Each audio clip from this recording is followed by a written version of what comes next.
very proud.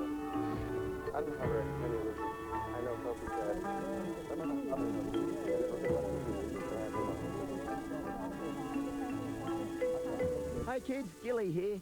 Make friends and stay fit as you learn how to play cricket at a Milo Inter-Cricket program near you. Get into action, get into cricket. Sign up today at intercricket.com.au.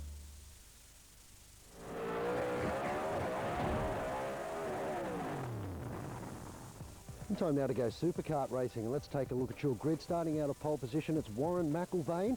Huge contingent here this weekend. Out of 8th position, it's Jamison, all the way back to 18th position of Douglas Amos. Well, Julie Nemi's been down and caught up with a few of the drivers. Here's what they had to say before the start of race. If you missed part of this episode, or you'd like to watch it again, you can view entire programs. I've sorted out a few problems in Friday practice, and I'm pretty hopeful of finishing well today. I'm probably in the front end of the field, but there's a couple of visitors here that have got me a bit worried, so we'll see how we go. David, tell us about your thoughts coming into this weekend. Well, it's a very exciting weekend. We're really looking forward to some close racing, and it's great for Shannon's to help us race here today in the Superkarts, and Rock Press for sponsoring the event. So we're really looking forward to close racing, this lovely weather here in Queensland. Yes, a big thanks to Phil Silcock and the folks at Rock Press. The Pacific Superkart Challenge, it dates back to the 80s, this event. It started off originally in Lakeside, which many people would know. But on board with Pelicano. Look at the start, Krause. Shot out of a gun. He's flying through the field.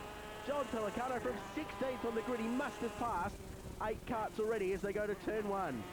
Yes, Pelicano, Sydney-based. It was, of course, the national champion in the day and 3rd in the championship in 2009. Oh, good move outside of turn 3. What an opening lap from Pelicano. So the front row was Warren McIlvaine, the 7-time Australian Superkart champion, and Vince Lividitis, who started from the outside of the front row. So this competitive field, the Rock Press Pacific Superkart Challenge at Morgan Park with the Shannon's Nationals just adds another dimension to this event. A big field. And these karts, Wado, the outright lap record holders here. They're faster than the Porsches, they're faster than sports cars, they're faster than open wheelers. Have a look how frantic he is on the wheel too, just working the gearbox. Pelicano, both hands on the wheel through this really fast and quite bumpy and almost violent section. How physical does it look? How hard is John having to work? Oh, gee, made up a lot of ground on the 35 cut of Russell Jamison from Queensland. But look at Jammer getting away. Now, I'm saying we're a massive difference here between 125 and 250. As they head down into turn 1. Racing in a 250 Superkart is a lot of fun. We're the fastest category out here. We've got lap records out here.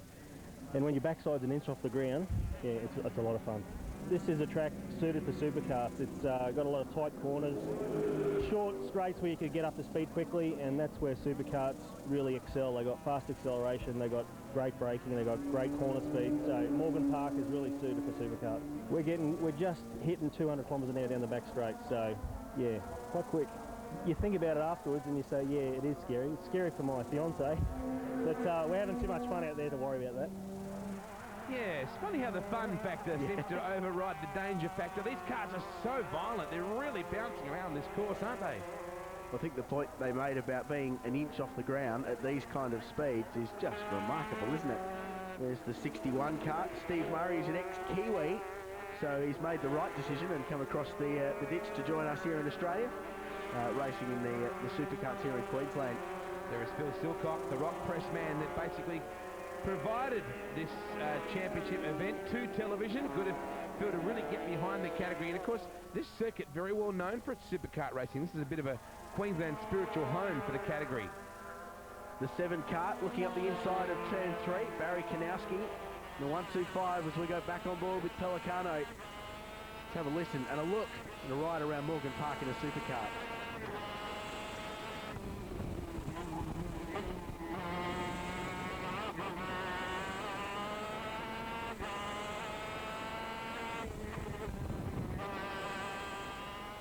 Crazy, isn't it? I love the little, just he locked the tyres momentarily and changed the whole attitude of the kart.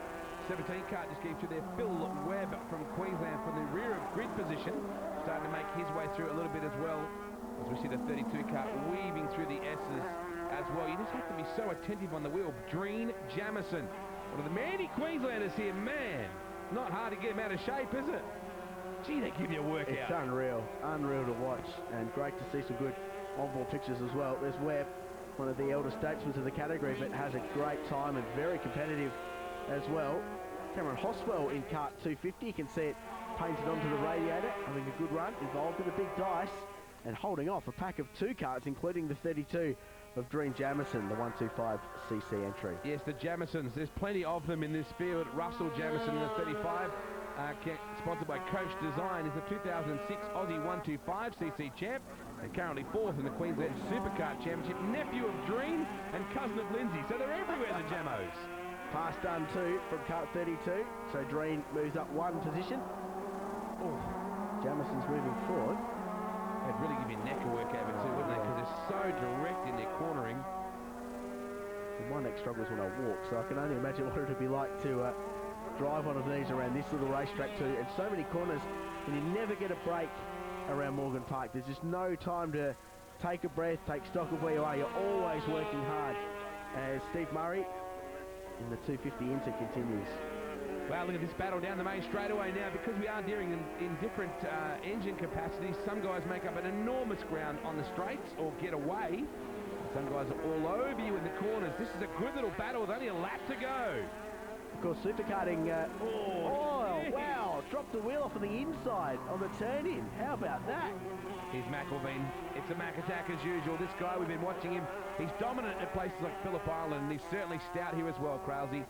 Working his way through traffic, through turn 7, and passing more traffic there into 8, through this violent sequence of corners. It seems so mundane in a car, perhaps. Comparatively. Yeah, in one of these things, though. Unbelievable.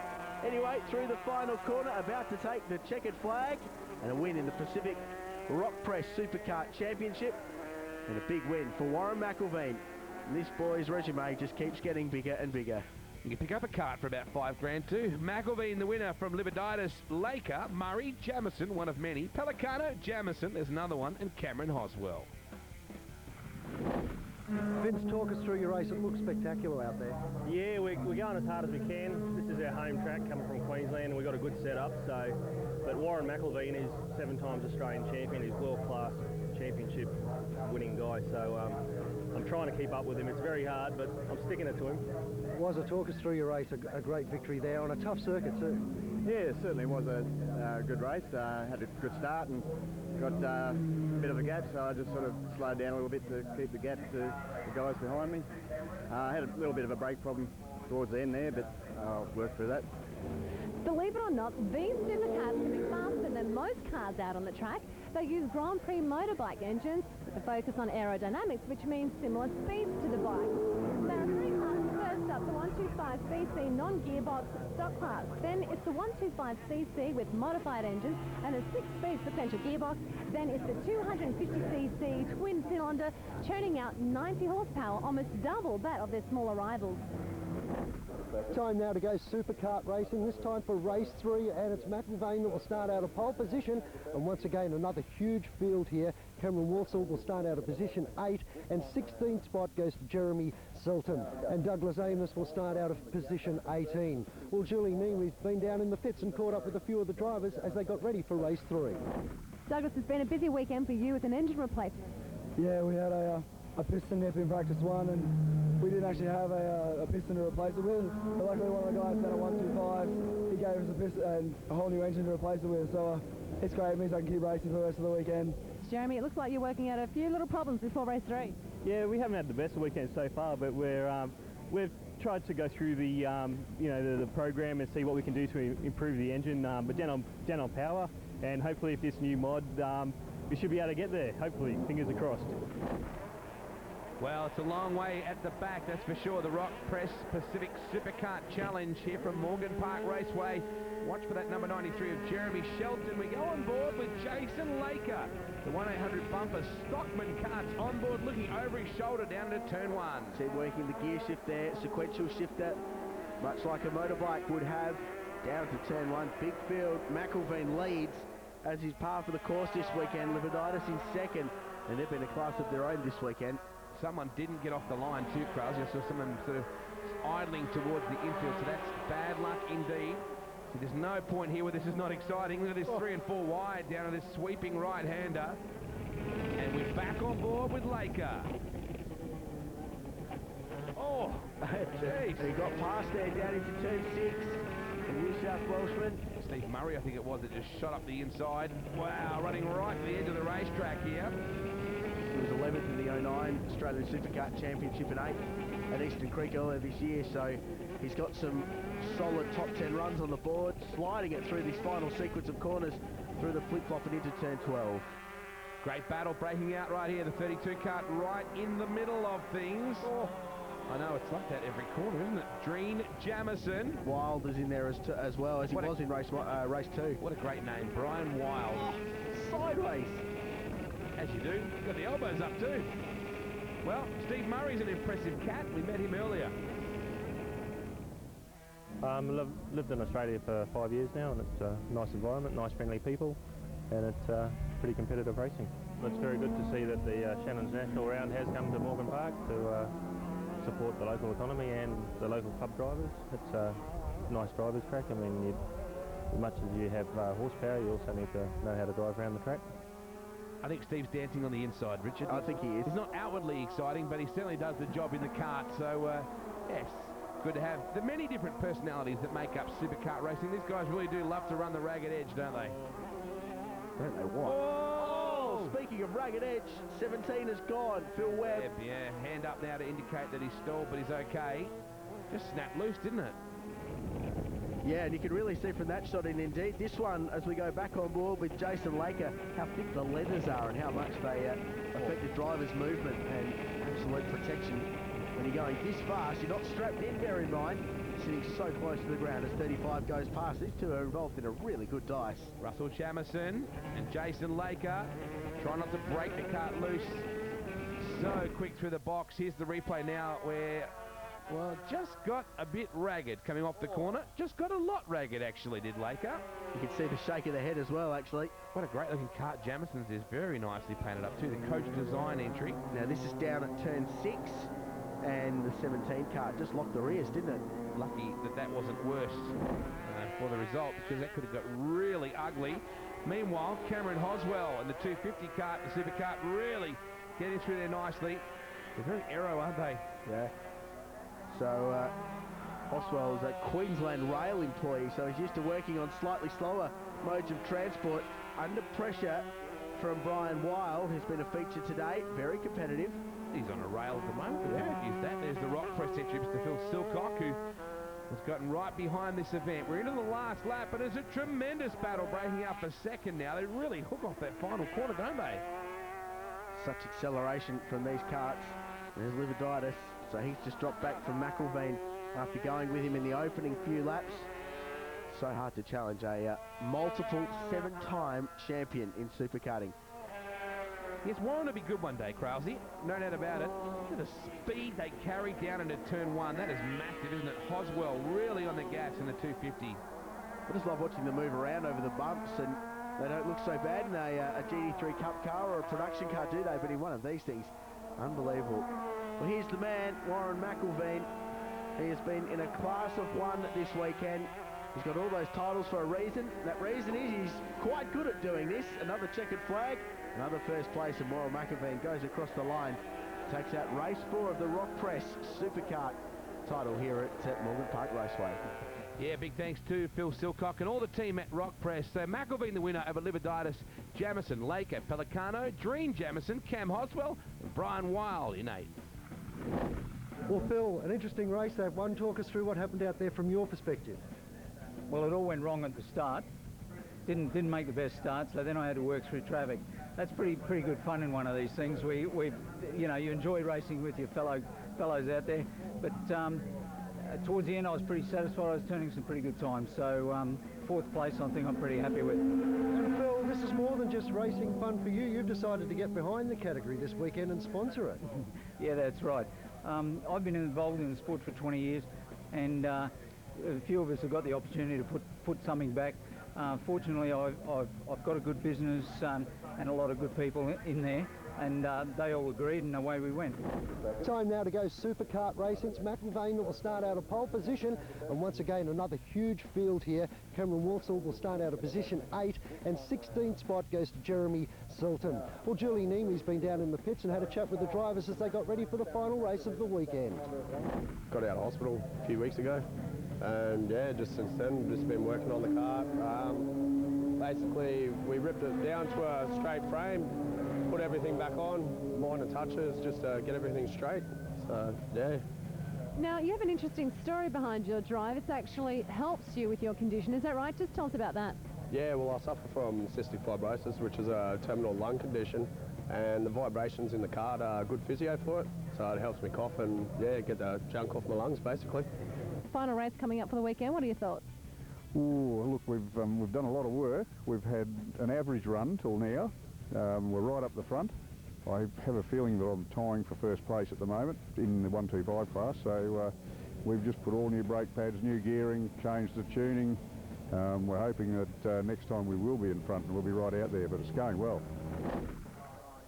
So the final race of the weekend for the Rock Press Pacific Superkart Challenge, and McIlvaine, as always, is a stout member of the fraternity. But Krause, we were talking earlier about the different categories of engines out there, and McIlvaine certainly has some horsepower up his sleeve. Yeah, and we'll outline that as this race progresses, but something in the 80 to 90 horsepower bracket.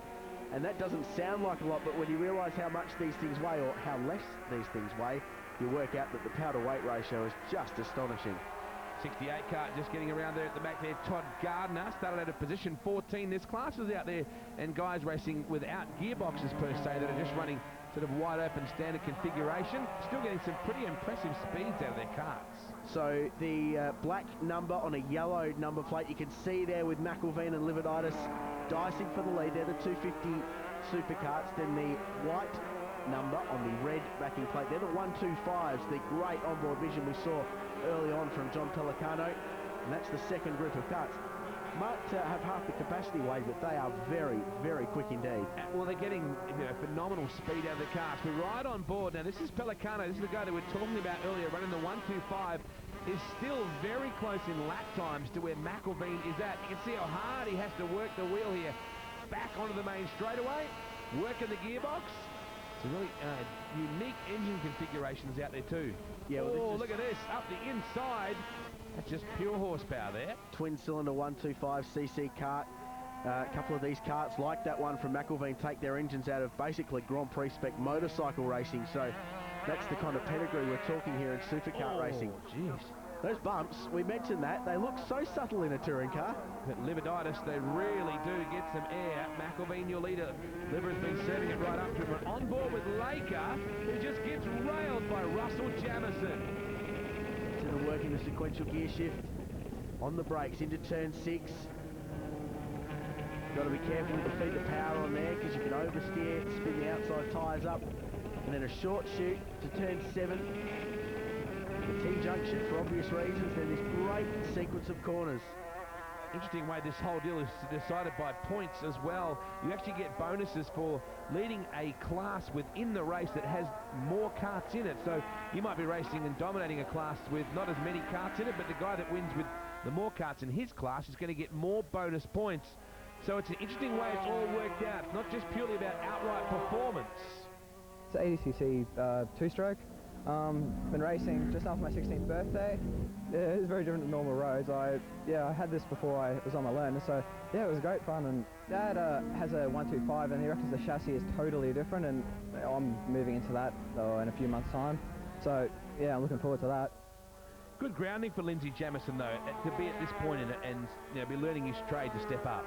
Yeah, and that's what we talked about before with the different classes racing here, and it's kind of a stepping stone. You start in the 80cc's, perhaps work your way up through 125s, then into the 250 internationals, up through the ranks in superkarting. So really good entry-level stuff. You can get into this for about $5 grand, and really a full season budget isn't much more than 10 grand. In motor racing terms, that's hugely affordable racing for the speed they've got. When you consider we're talking about multiple rounds here, and you can run in a 250 and really get the thing cranking. Good battle there. Stuart Bell we saw before as well in the 26 kart. Here goes McIlvaine sideways out of that turn Jeremy Shelton's been right in the middle of this, and so too has Douglas Amiss in the 461. Up the inside, Todd Gardner starting to make some ground. And that's our race leader coming through. Warren McElveen, then Lividitis in the 6. So that's the battle for the race lead, a couple of seconds between them. It's not just the national championship level stuff that's great for Superkarts, it's the fact that the state level series are so strong right the way around Australia. And you can go and race in your state, and then when you've got a national championship round going up, you pack the trailer, off you go, and compete with the very best in the country. Barry Kanowski in there as well, running very hard. This battle continues between Gardner and Jamison, one of the many out there as McElveen comes to rain on the parade. The 68 is one of the Rotex light cars, Todd Gardner and Richard Flanagan. Also David McAdam running in the Rotex class, a familiar name when it comes to car. We're into the last lap, and McElveen just seems to be getting stronger, doesn't he, as he belts around the outside of, I think it's McAdam in the number 60 kart. So dying stages of this race, thanks to our friends at Rock Press, the Pacific Superkart Challenge. Well, I think it's safe to say, Wado, it's been a success, a good field, over 20 karts here this weekend, a bit of participation from New South Wales and other states, and very competitive racing right throughout the field, as we mentioned before, with the class structure and different speed and performances from these karts. But this guy out in front, Warren McElveen, has just been dominant. There's something about him and Morgan Park Raceway that's clicked this weekend, and he's about to cap it off with a very commanding performance in this final race.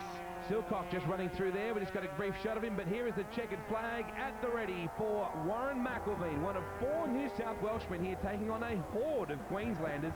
Well done, Libiditis, too. Very consistent run for him this weekend as we take a look at your results. Jamison was 3rd, ahead of Laker, Murray. Pelicano in the 125 was 6th. Hoswell and Wild completed the top 8. Warren, another outstanding weekend for you, a class win and an outright win over the weekend. You've got to be happy with that. Yeah, extremely happy. Yeah, the Max Marine Stockman Superkart was just awesome today. I had a few brake problems, but come across those and it worked out really good. You were able to overcome those brake problems, and that's no mean feat around this circuit that's tight and twisty.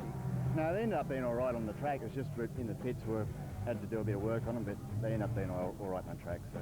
David, an outstanding weekend for you, a class victory against some tough competition. Yeah, it was a very exciting weekend. I dropped a race this morning and that made it even harder. So I was looking forward to a big win in the last race, and I managed to get there. A bit of a challenge though. Well, John, another outstanding weekend for you and a class victory. Not bad for the Sydney boys. No, we enjoy coming up to Morgan Park. It's a driver's track, and there's nothing easy about winning, but a win's a win and we'll take it, and we've had a great weekend and we look forward to coming back up. The Shannons people have been fantastic. Well, there it is, all of the action of round 7 of the Shannons Nationals, and the next round, Jules, is going to be a real heartbreaker for us. It is. It's the last time the Shannons Nationals will head to the Oran Park Raceway near Sydney. Make sure you join us there on August 29 and 30. For more information, head to thenationals.com.au. But for now, thanks for your company. We'll see you next time. Coming up on next week's program, it's Monster Truck Jump Mania. Join us as we take a look at the latest round of action out of Melbourne. Callahan ran a personal best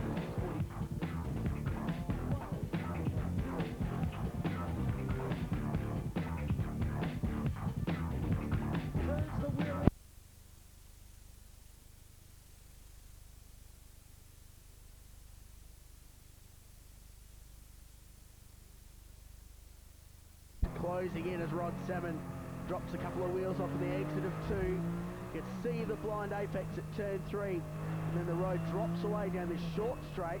They just grab a gear there and then hard on the brakes. The best passing opportunity on the racetrack. You can see Rod Salmon knows that because he went quite defensive to the inside of that corner. Yeah, well, Castle's certainly going to give him a hard time. They're closing right in. O'Donnell's about to know he's alive here shortly with these 2 big bangers right behind him. So some frantic work from the BMW is what's required. Delsma and Keogh just up ahead. We're right on board with Castle as Salmon has a good look at O'Donnell. Should squirt through here, and Castle will go with him. And that cost Rod Salmon a little bit of time. That's allowed Castle to close in. Now O'Donnell gets the bird's eye view of this great battle for what is technically the outright lead, at least of the 2 fastest cars on the grid. Now we're dicing for the lead in the early stages of race 2 earlier on. And that's pretty well the only close proximity that O'Donnell is going to get from these guys. He certainly, when he ran off the racetrack in turn 1. It cost him dearly. We see the Gold Coast Indoor Hire Karts. Wilson Brothers Racing, WRX, in behind the Squirk Evo. Sideways there for Salmon on the exit of 2. 3-3, so quick these laps, over in about a minute 8 for these cars, so very busy, a lot of laps, a lot of opportunities to work a manoeuvre. Oh, he's locked his brakes, he's run wide, and that's a change of position. Castle goes through, a mistake from Rod Salmon. He felt the pressure from Lee Castle, and Castle got the position. Well, Salmon unfortunately got off the hook, and he has lost the real estate that is required to keep Castle behind. He's going to be kicking himself now, Krause. It's a good catch from Castle. Now he'll try and build himself a fortress in the lead of the A2 four-wheel drive turbo class. They're coming up on the HSVs now. They'll go past Jared Keogh in the GSK Group HSV. Or will they? Keogh has to submit under brakes a little bit, but Jared should be able to push the issue back into turn 2. Delsma looking at his mirrors going, oh great, here we go, just on time. You know, a lot of people rated that Camilleri would be a shot in this race, but I don't think the handicappers have done him any favours. They're already up amongst the V8 HSV Commodores and Falcons.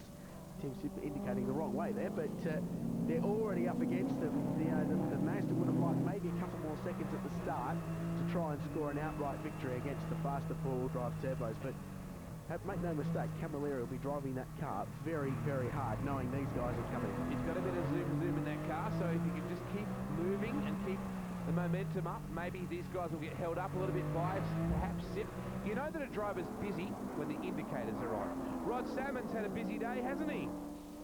I was really not looking forward to coming to Morgan Park. We've never raced here before. It's a fair way out of town, but when we've got here, it's a lot of fun. The track's tight, twisty, and it gets your attention in a lot of spots. Oh, look, I think we get an advantage with the four-wheel drive. There's a tight, twisty back of the circuit, and if you can really almost curb hop, the thing loves it. So it's a lot of fun, and it's certainly an advantage. Well, Tim Sip's got the hazard lights on, not the indicators, so he's either trying to confuse Castle or he's just had to push a button randomly. It's like they say you put the headlights on when you want to make someone nervous and let them know you're behind. Well, Lee Castle has to deal with some hazards as well. Well, they're called the intimidators when you have the headlights on. Maybe with the hazards they're called the confusidators, I don't know, but either way it didn't work because Castle has gotten through. So Sip has had a busy weekend, and so too has Castle. He's driving well, isn't he, Lee Castle? This is very smooth driving style from the Subaru. Wilson Brothers Racing have prepared a good car. You know, I reckon on ultimate lap speed, the Evo 10s are a quicker car. They're later, they're new, and Jared Keogh has had a huge amount of understeer at turn 6. He gets back on the circuit with a lot of oversteer. You know, the Evos are probably a quicker car. They're the latest and greatest things in production car racing. But full credit to this Subaru team. They're doing an amazing job. Made a nice clean pass there, and Salmon all the while wistfully watching this because he knows it should have been him that was able to negotiate those cars first. Keogh running way, way wide there. As he comes back on the racetrack, deposits a fair bit of agriculture just to make things a little bit more interesting as well. Here is Stuart Jones in the second of the Osborne Motorsports entries. The Toyota Celica's coming back onto the main straightaway. These guys running like crazy at the moment. The only team orders that exist here are run close together and look good doing it. What a great line of stand performance from these two, but I think it's safe to say they'll both be pressing pretty hard. Stewie will be pretty keen to get one up on Colin Osborne, and likewise the boss will be trying to beat his teammate. There's Camilleri trailing Holt by a couple of seconds, and here come the fast four-wheel drive turbos bearing down on them. Well, there are 3 different classes within this race, so yes, the Celicas are leading outright at the moment, but you generally expect they'll get run over by the bigger capacity cars at the very end of this race. The handicapping normally works very well. We've got Camilleri, O'Donnell, Delsma, Holt, Sip and Keogh in their own class, and Salmon and Castle, who started over a minute behind the pack. We see the guys negotiating turn 1. O'Donnell again is going to make Keogh really think about this. Well, same view for O'Donnell, but different driver. It was Tim Sipp who was fighting with in race 2 now. It's the team boss of the GSK Group operation. The livery on those cars this weekend. They've kept their greeny gold kind of colour, but a lot more black on the HSVs. They look really tough. Oh, he's wide there at turn 4, isn't he, O'Donnell? He's just inviting, Keogh, he's just inviting O'Donnell to stick the nose up the inside and have a shot. Well, he's got a chance to have a look. On the outside, he'll try the late switch back. He'll be relying on Keogh. Well, hello. Just moves him away a little bit. It's not very often. Oh! Keogh says, I don't appreciate racetrack. Fair bump, play, drive on. That's the short circuit that O'Donnell almost went down. Okay, here's the replay. Boylan Traffic Solutions Manufacturers Championship. There's the first touch from O'Donnell to let Keogh know he's there. And Keogh just stayed on his normal racing line. O'Donnell had the nose halfway alongside the HSV and got forced out into the dirt. Didn't lose a place, but lost a bit of track time. Big teeth, those Holdens, when you've got a little Beamer alongside. Delsmar, meanwhile, Mr. Consistent, the Century 21 car, charging along, doing things very nicely, just watching up ahead of him. The guy's pushing every ounce of this racetrack. I don't think there's been a square centimetre of it that hasn't been covered by some race car today. No, and all of these competitors, well, most of them anyway, learning this racetrack for the first time, and it's a great opportunity to go to a brand new racetrack, clean sheet. No one, bar one or two, have been here before. So last lap just clicked over now. Man, Siplup's running wide towards that main straight. O'Donnell has been in the wars, the GWS personnel entry, so we're riding on board with him at the moment. Bit of a lonely ride since Keogh was able to open up and establish that buffer. This is the Boylan Traffic Solutions Australian Manufacturers Championship from a Morgan Park layout, and O'Donnell has G-O-N-E gone. He missed the tyre wall, I think. That's the good news. Oh, look at that. She's absolutely BNS'd now. Gee, the on-track motorsport team would have had their hearts in the mouth. They're all up watching on the bridge there underneath turn 3. Just dropped the wheel off on the outside. Fortunately, there's a lot of runoff at Morgan Park, but the spectators, great viewing opportunity. Got a great view of that. Front-wheel drive car as well. It's very hard to catch them when they get going off the ripple strip like that. Checkered flag, though. Lee Castle about to complete a clean sweep at Morgan Park Raceway. And this has been a big weekend for Wilson Brothers Racing. You can see the boys on the inside. Another win for Castle. He beats the Mitsubishi, and that takes a big chunk out of the championship lead as well. So let's look at the results. Overall, Lee Castle and Rod Salmon won their class. Jake Camilleri, strong result for him. Colin Osborne, 2 winners in his category, along with Stewie Jones. Well done, a great race victory this weekend, and that was a big race. You had to work for it then. Yeah, mate, definitely had to work for it then. The softer tyre choice for the weekend, so the last, say, 8-9 laps of that race, I was really struggling. It's the part of the handicap race, get the gap to start with, and then just try and maintain that gap. But definitely round here, a good race, mate. Well, Timmy, that's not only a great result for you, a great result for the team in actual fact. Both cars home in that one. Yeah, look, absolutely wrapped with that. You know, we've had a bit of a tough weekend. We've actually started from rear of grid because of a tyre issue, and actually the tyres we're running are just absolutely like running on ball bearings at the moment. They're very, very slippery, and you know, I've just been hanging on to the thing virtually the whole race, but look, absolutely wrapped to be standing here with you today, so really, really good. And for the GSK team and our sponsors, we're really, really happy to get. Well, they've got every reason to celebrate after a good round in the Manufacturers Championship for Lee Castle. It closes the margin in Class A1 to Rod Salmon. In Class A2, Gary Holt continues to lead, but it's now Chris Delsma up in second place. Class B still sees the Mazda 3 MPS of Jake Camilleri leading Peter O'Donnell and Jeremy Gray, while Stuart Jones continues to lead the boss Colin Osborne in Class C. Porsche GT3 Challenge time, and the race 2 grid looks this way. Starting out of pole position for the second race, it's Matt Kingsley alongside him, Rod Delago. Then we go back to Bob Thorne starting out of position 6, Rankin out of 8th, right back to the rear of the field where it's Mark Crashaw starting out of position 12. Well, the drivers are fired up for a big weekend of racing. Julie Neamey's been down and had a few words with them. Congratulations, Ray. Your highest finish so far in the series. Absolutely. Third outright and second in the class. I'm very happy. You're a local on this turf, so that must be giving you some edge, do you think? Absolutely. If I can't do well here, then I've got no chance. But no, we've done put a lot of laps in here, did some private training with Craig Baird, so invested a bit of time in driver training, and it's obviously paying off. Then you finished highest from the non-locals. What are your plans for race 2? Yeah, actually we do a good job today. I think the team made me a good car. You know, Ray, he drives so good, you know, but blocking, so much blocking. So, you know, I have a bit of a go and, you know, may see what we do. But, you know, the plan is to beat him. How do you find your experience here at Warwick? Yeah, mate, that's a really good track, actually. It's a great driver's track. It's a great track to drive, a hard track to race on. But, yeah, really great fun. So, yeah, I'm enjoying it. Great ambience, you know, new track. It's always fun learning something new, and having a crack at the locals, having a few behind me is terrific. So that man Sven Boykarts has a bit of work to do in the series proper, because Matthew Kingsley has a 50-point advantage. But when you look through the order, Richard Craill, some fierce battles going on. Yeah, great mid-pack rivalry. Also in the 997 trophy class, Roger Largo leads the way there with a pretty handy buffer. He's on the front row of the grid. Race 2, round 5, the Porsche GT3 Cup Challenge. First visit to Queensland. Clean start. Largo's got the jump. Very good getaway. We're on board with Jeff Bobby. Gee, how aggressive was Bobby Thorne getting into the turn 1 area now, and still right in there. Bobby sideways and gone.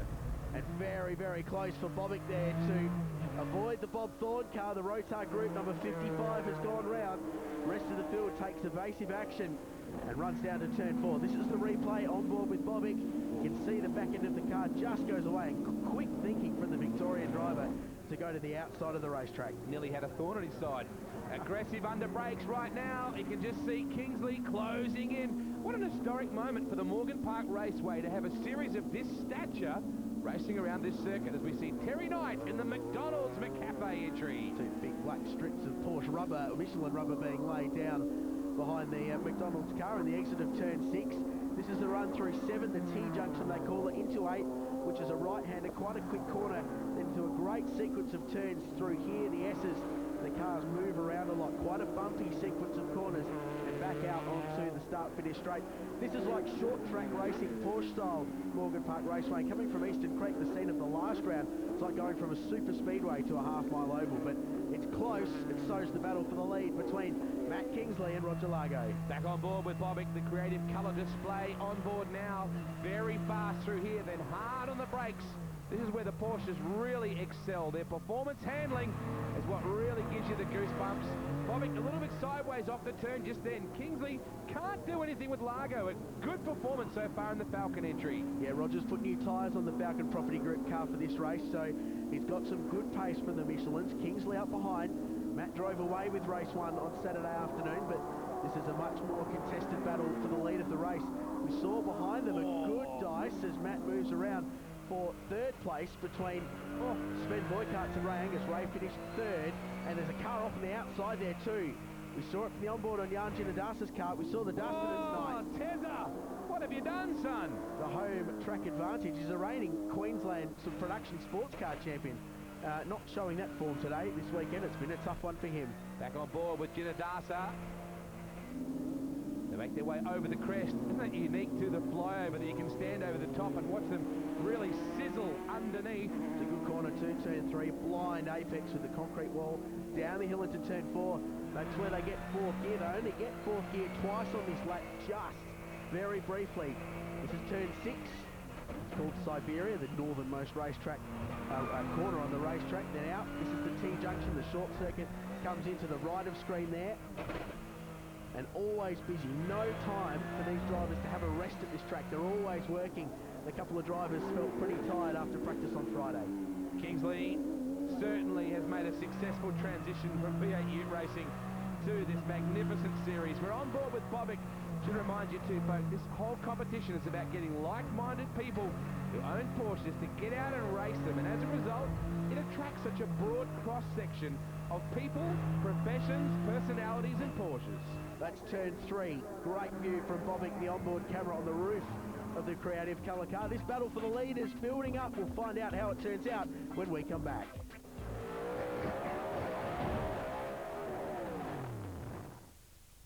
In the motoring world, there's the good. This is the sort of power that planets are built with. The bad. He nearly fell out of it. And the ugly. I have seen more attractive gangrenous wounds than this. Then there's the 3 motoring gurus who really love cars. Oh, this is just terrific. Even when they fight back. I could watch that all day. Catch Top Gear, Monday at 7:30 on SBS 1. Should you use Valvoline just because these guys do? Well, yeah. More top NHRA crew chiefs use Valvoline in their own cars. ANZ has star-rated home loans. See, we do have the best mortgage. Your word is mortgage. M-O-R-G-A-G-E. Mortgage. That is incorrect. A mortgage isn't something you want to get wrong. Talk to ANZ about star-rated home loans. All your sports equipment needs are now in one place. Vito Sports Online. A huge range of training equipment, balls and teamwear, special offers and more. Log on to vitosports.com for the best value sports equipment online. The main greenhouse gas producers are the energy, transport and livestock industries. Our world is in danger. The next few years are critical. Just by using clean energy, by planting trees and by changing our diet, we can make a difference. Go veg, be green, save our planet.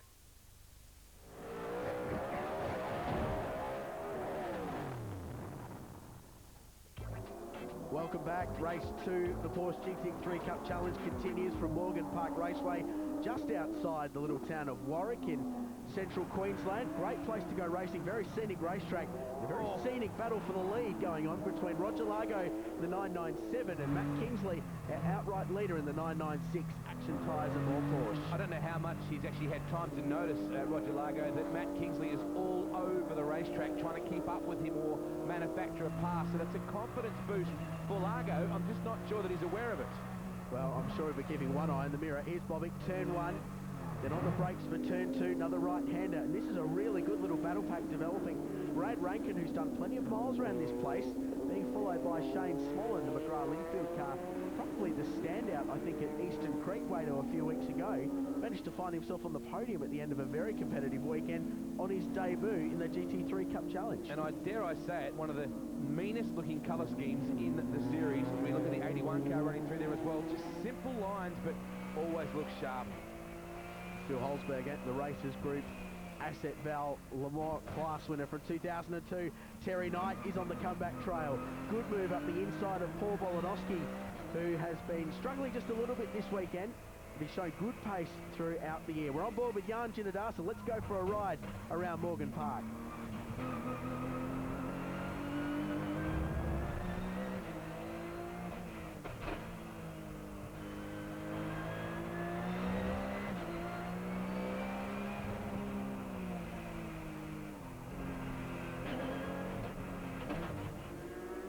Team is busy. Absolutely. Well, Terry Knight remains a fascinating character within the fabric of this series. We spoke to him a little earlier. Oh, well, we're in Queensland for the first time. It's fantastic. Warwick's a great little town, and Morgan Park's a challenging and fun circuit, so we're looking forward to it. It's different. It's you know, it's no Phillip Island, no long straights. It's mainly second, third, and fourth for a little bit. But the racing itself will be intense because we'll all be pretty bunched up. We've put to bed a few races so far this year. Tell us how the competition's heading up. Well, it's getting near the business end, and I'm chasing Jeff Bobbick for third position in the series, and hopefully I can pick him up on the home circuit this weekend. But he's pretty quick. Terry Knight, McDonald's time as they make their way through. This is a great part of the course to really closes you up. And look at this. Largo is laying it down, Richard Crail. He's saying, come with me, boy, if you're quick enough. Yeah, and he's just broken Matt Kingsley's race lap record from race 1, so that won't go down well with Matty, but Queensland has won too. Local knowledge coming to the fore. That was a great battle we saw before, though. Mark Krashos, the South Australian, made the road trip up here. He's just bought a brand new truck and made the big road trip up to sunny Queensland to continue his very strong campaign in the Porsche GT3 Cup Challenge. Unfortunately, in race 1, Wado, he dumped all the coolant over the wheels of his Porsche and he spun on his own fluid. So not a brilliant start for Mark. Come on, Mark, get some ability. Surely you can still drive the car with coolant all over your tyres. Isn't Ginadasa improved in a very short space of time? We're on board with him at the moment. I have to say, we've only seen him briefly in the series so far this year, but man, he's probably the most improved dude out there. Yeah, made his debut at Phillip Island. We're following Paul Bolonowski, who is getting a bit loose. His Sven Boykarts, we've not Speaking seen... of a bit loose. We haven't seen much of him in this race. He's cruising around in 3rd place. He's gapped Ray Angus back in 4th.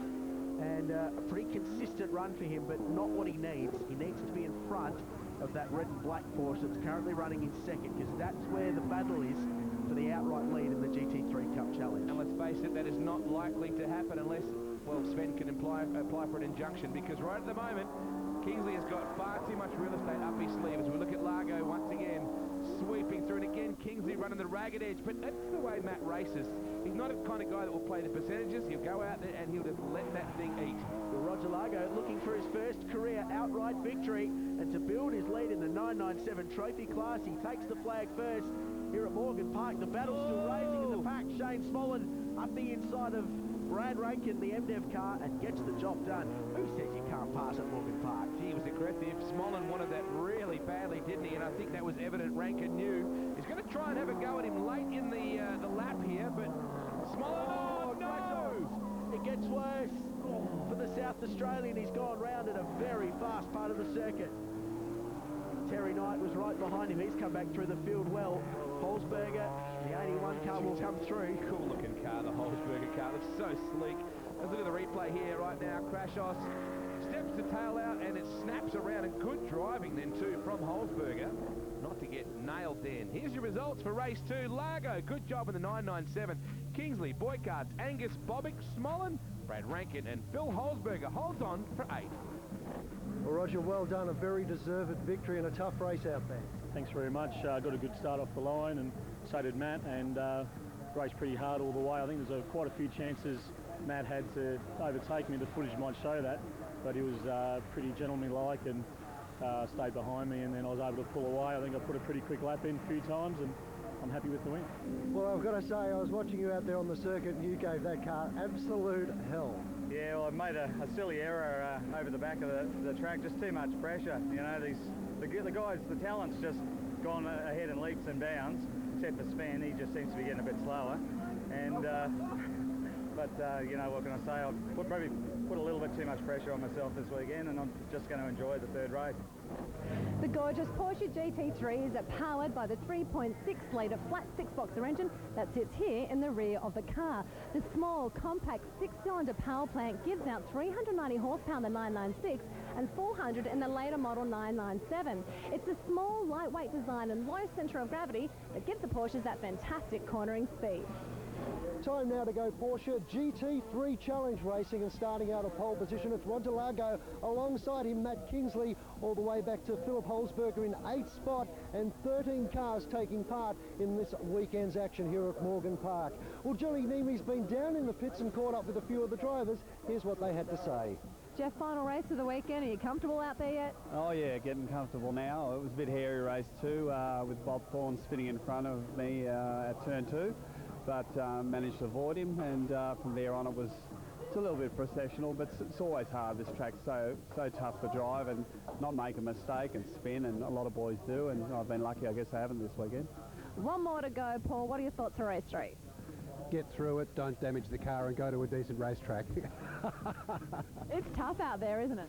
Yeah, it is. Look, what I really mean is that it's a very busy, tight, technical little track. I'm a first-time visitor along with a few other people here, and I must admit I'm a bit humbled by it. I'd like to test her a little bit more and maybe get some decent times on, because I'm about a second off the pace, which is frustrating me.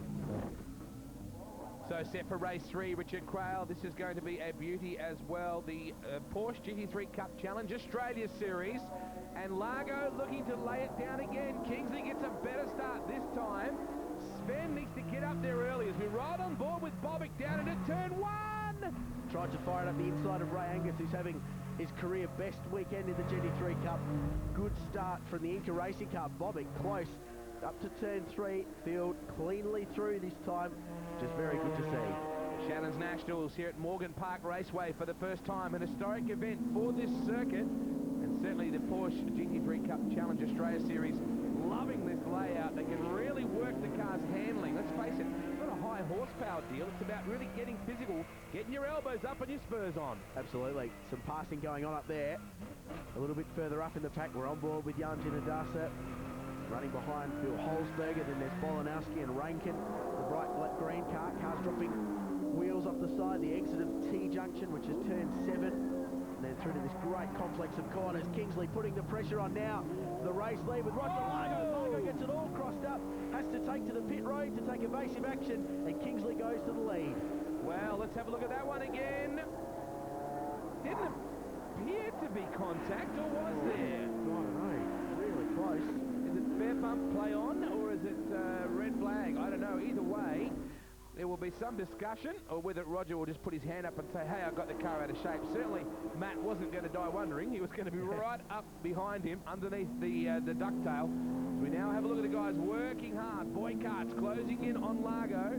Sven second in the championship proper. Doesn't the Angus car look good? And as you were saying, massive improvement for him. Yeah, well, this is Ray's home track. He's done a lot of laps here, but in qualifying he went, cop this, 1.5 seconds quicker than he'd ever been before. And he said, oh, it's just down to racing good guys, good people who are really quick, and I've raised the bar. So he's going exceptionally well, right up behind Sven Boykarts now. Largo to second, but he'll just need to keep scoring consistent points for his campaign in the 997 trophy class. Tremendous battle going on here. There's about 6 cars in it. When you have a look at the all line astern. There's Smollen, the 56 McGrath infield entry. He's been quick. Terry Knight's been fast but unlucky down a little bit further the field than he'd like to be. Then Brad Rankin behind them. And Paul Volinovsky. It's a great, tight, evenly matched field. This, the GT3 Cup Challenge, going from strength to strength. Well, Angus, interesting story in himself, was basically dragged off the showroom floor to the racetrack by Terry Knight out of the Gold Coast Porsche side of things, which is generally a Porsche owner, as a lot of these guys are, or as they have come through. They've been guys that own these race cars, or never really thought about racing, or always perhaps wanted to, and just needed a bit of encouragement. And hey presto, Angus is now cranking in the top 5. Yeah, he's racing up with a couple of guys that are regarded as being right up there as the best in the business in Porsche racing, so he's doing a really good job. He's got a couple of handy steerers behind him too, in Jeff Bobick. Well, we mentioned Ray Angus, a career best weekend. Let's find out what he thinks about Morgan Park and this weekend. I've probably done 300 laps here and did some private tuition recently, thinking that might help, but Sven came here in his first session and has already beaten my PB, so it's on for young and old. Point table's pretty close. I'm working my way up there slowly, and I expect to get a top 5. Yes, I hear that Angus is prime Australian stock. Yeah. Well, we can see Jeff Bobick having to go very defensive from a racy Shane Smollen down the start, finish straight to turn 1. Not the best passing opportunity. This is, though, turn 4. It's called Gumtree Corner for reasons I can't comprehend. Oh, there they are. There had to be a reason for it. It's a good passing opportunity. And this is one too. Sweeper at turn 5. Cars loaded up on the right-hand side. Then they've got to slow it down 2 gears into turn 6. You can pass here too. And that's the Siberia corner. Then they go up a hill. There's more incline and rise and fall at this track than it looks on TV too. It's a really, really good little racetrack. There's something about Koala Bear Corner that just doesn't do it for me. So I think Gumtree was perhaps the more ferocious option. We're watching Boykarts clamour through here as well. Cars, Bobick really getting a bit unsettled here. And because the corners are so quickly following each other, if your car's out of shape in one, it's going to be out of shape in the next one. Yeah, to unsettle it for a sequence of corners and really affect your lap time. Uh-oh, Ginadasa. Jan has gone agricultural on us here. It's scenic, this place, isn't it? It is. The view in the background, the Great Dividing Range, just over the range, about 2 hours inland from Brisbane, if you've not seen or heard of Morgan Park Raceway before. But I think big things for this racetrack. There's Jan, just a fistful of understeer around the back of the circuit, and he fired the thing off. Plenty of runoff here, though. You have to be doing well to hit something. It's called a push. It is. In other forms of motorsport. But yes, I know what you're saying. If we look at Angus, a lot of pressure on him now from Bobick, who seems to have the beast under control. And Smollen, he's the wild man of this series. The way he drives, he's so aggressive. Yeah, he's been right on the limit, but exciting to watch too. Oh. Angus drops a wheel off. That'll cost him some momentum. Bobick will try and have a run, but I don't think he's quite close enough. It's so hard to pass through these S's as well. You can see how bumpy it is, Wade. Yeah, but that's what I like about it. Adds a bit of character, doesn't it? Character building indentations is what they're called, CBIs. Down the main straightaway we're running. And here comes the battle again. Smollen peeling out just to unsettle the idea in Bobick's mind. What's he going to do with me? What's he doing behind me? Why is he like that? And Smollen's got him on the edge. Now Kingsley driving away. The lead of this race is just reset the lap record that Roger Largo broke of his in race 2. So they're trading fastest lap times. And the fastest times for a GT3 Cup car ever recorded around Morgan Park Raceway this weekend shows the level of the GT3 Cup Challenge Australia Series. It's right up there. So's Terry Knight. He's closing in. He's had a tough weekend, but he's closing in rapidly on this battle pack. Tezza, since when has he ever had a tough weekend?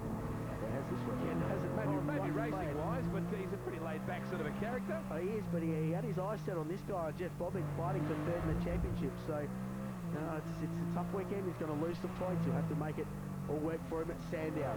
Yeah, but he's so careful there because you can get the car off the racetrack, and that's when it gets unsettled, which is where we saw Bobick in some strife a little earlier. And because the track's quite rough there, it's okay to use that turn. That even adds to the degree of difficulty, and you're really going to get the entrance to the main straight right too. You can have a power meeting with that wall. Yeah, that road, that final corner's off camber, and there's a bump on the exit, so the car doesn't want to put its power down well, as we see Jan Genadasa go through the sequence where Mark Krashos had a spin at the very end of race 2. That was due to a cut tyre wave from an earlier piece of contact in that really, really intense battle pack that was fighting throughout that race. So the unlucky weekend for Mark Krashos continues. Has not been his weekend up in Morgan Park. This is a good dice. Yes, Bolonovsky and the Burger going at it. Sounds like a movie title, doesn't it? And Bob Thorne, who struggled in that previous race when he turned the 55 car around. Ray's going to cough this one up in a second. He's tried a few times to throw it away, and Bobick is all over him like a rash. Ray had the inside line into the T-junction corner there at turn 7 and managed to hold Jeff off, but gee, Jeff's looking racy, isn't he? Must get frustrating to be stuck up behind that car. We'll see if he can get past as Matt Kingsley presses on when we come back.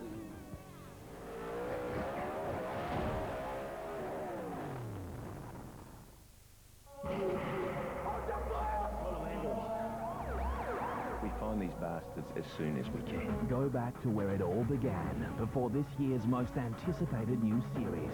You're either an Arab or you're a cop. With a stellar Australian cast. It's the drama that had all the critics raving. You're a murdering bastard. You're a mad Arab. East West 101 starts Tuesday 8:30 on SBS 1. Should you use Valvoline just because these guys do? Well, yeah. More top NHRA crew chiefs use Valvoline in their own cars. ANZ has star-rated home loans. See, we do have the best mortgage. Your word is mortgage. M-O-R-G-A-G-E. Mortgage. That is incorrect. A mortgage isn't something you want to get wrong. Talk to ANZ about star-rated home loans. Australia's best mid-sized car wins again. Just Australia's most economical small car to own and run. I-30, full of unexpected surprises. Are you a motoring enthusiast? Does your current insurer understand your passion? At Shannon's, we're motoring enthusiasts, just like you. We understand the passion you have for your special car or bike. But did you know that Shannon's will also insure your daily drive, the car you drive every day? So if you're a motoring enthusiast, you've got to be with Shannon's. So call Shannon's on 13 46 46. Shannon's, insurance for motoring enthusiasts.